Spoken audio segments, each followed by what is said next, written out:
नमस्कार, प्रणाम।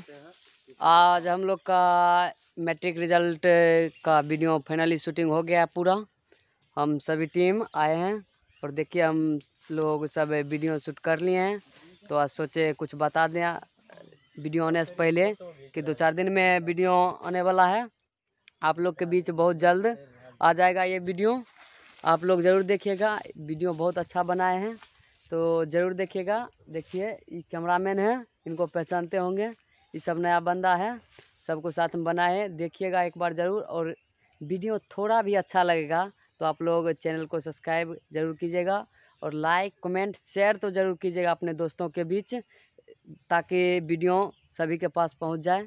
इसलिए आप लोग अपना प्यार बनाए रखिएगा हम लोग के ऊपर, जिनसे हम लोग आपके प्यार के थोड़ा हक अधिकार ले सके कि आगे बढ़ें। इनसे आप लोग से विनती है कि आप लोग मेरा वीडियो ज़रूर देखिएगा। एक बार देख लीजिए, कुछ बोल दे। देखिए कैमरामैन